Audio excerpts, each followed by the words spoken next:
ये एक और अपडेट आ गया है कि आईसीजे की जो सुनवाई हो रही थी उसमें रूस ने शामिल होने से इनकार कर दिया है। इसी को लेकर हम चर्चा कर रहे थे कि international court of justice Ukraine पहुंच तो गया है, लेकिन इसका असर क्या होगा, क्या मानेगा रूस इसके लिए, जो अगर उस पर दबाव बनाया जाता है कि वो इस युद्ध को रोक दे।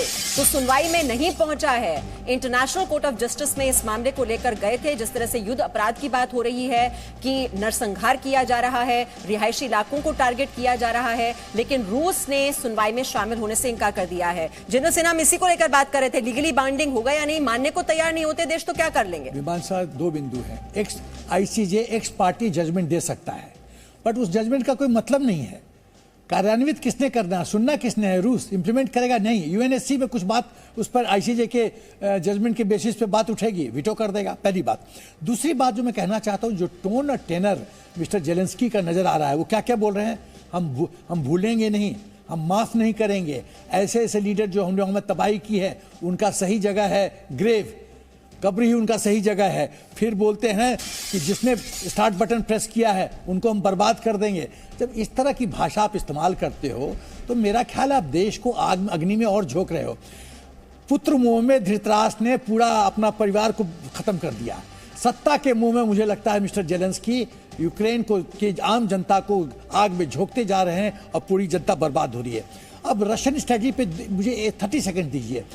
मैं जो समझ रहा हूं कि जिस तरह से ईस्टर्न यूक्रेन को कब्जा काफी हद तक रूस ने कर लिया है, उसको दो ऑप्शन है, या तो रूस में मिला लो या इंडिपेंडेंट कंट्री घोषित कर दो। और कीव को वो आइसोलेट करके ये, क्योंकि कीव का बैटल मुझे लगता है रेजिस्टेंस चलता रहेगा जब तक मिस्टर जेलेंस्की को मारा नहीं जाएगा, सत्ता से नहीं हटाया जाएगा, सिविलियन रेजिस्टेंस चलती जाएगी। और एचआर इशू के कारण रूस धीरे धीरे एक्सेलेटर दबाएगा, तो ये रेजिस्टेंस चलता रहेगा। तो ये 12 दिन हो गया है, हो सकता है 18 दिन चले, 20 दिन चले। तो बांग्लादेश वार तो 18, ये महाभारत तो 18 दिन चला था, लेकिन ये तो अब 12वां दिन अब तो पहुंच चुका है। तो मेरा ख्याल है कि मिस्टर जेलेंस्की सत्ता के मुंह में यूक्रेनियंस को, लोकल यूक्रेनियंस को कष्ट में डाल रहे हैं। जी, जो बात आपने कही कि भूलेंगे नहीं और युद्ध के मैदान में हम डटे रहेंगे, और आरएस मल्होत्रा जी वो तो ये भी कह रहे हैं कि सरप्राइज देंगे वो रूस को। अब कौन सा सरप्राइज बचा है जिसकी बात कर रहे हैं जेलेंस्की?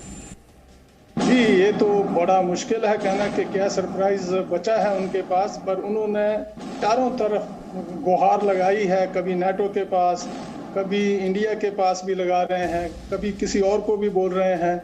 और साथ ही साथ में अगर वो युद्ध की बातें लगातार करते जा रहे हैं तो और बातचीत भी दूसरी तरफ हो रही है, तो इससे कुछ कन्फ्लिक्टिंग संकेत मिल रहे हैं कि वो चाहते क्या हैं। शायद जैसे पहले बात हो रही थी कि वो इस जाल में अब फंस गए हैं, वो एक मोहरे के रूप में आ गए हैं। उनके लिए नाटो हथियार तो देने को तैयार हो गया है, लेकिन अपने फौजियों के यूक्रेन की धरती के ऊपर कदम रखने से वो बिल्कुल पीछे हट गए हैं। इन हालातों में ऐसे ही हो रहा है कि युद्ध आगे बढ़ता जाएगा, हथियार मिलते जाएंगे। अगर युद्ध खींचा तो उसमें नुकसान तो दोनों का हो रहा है, लेकिन सबसे ज्यादा नुकसान तो यूक्रेन का हो रहा है, जान का भी, माल का भी। साथ में मैं ये भी कहना चाहता हूँ कि अगर ये युद्ध इसी तरह से प्रोलॉन्ग होता रहा और किसी न किसी स्टेज पे अगर नाटो एंट्री करता है, तो इससे विश्व युद्ध या उसके बाद इवन जैसे बातें हो रही थी कि जी बिल्कुल, आप कह रहे हैं कि कहीं विश्व युद्ध में ना तब्दील हो जाए, कहीं परमाणु युद्ध की ना शुरुआत हो जाए, ये खौफ इस वक्त पूरी दुनिया में दिखाई दे रहा है। Presenting B News app available on Google Play and App Store. Download it now.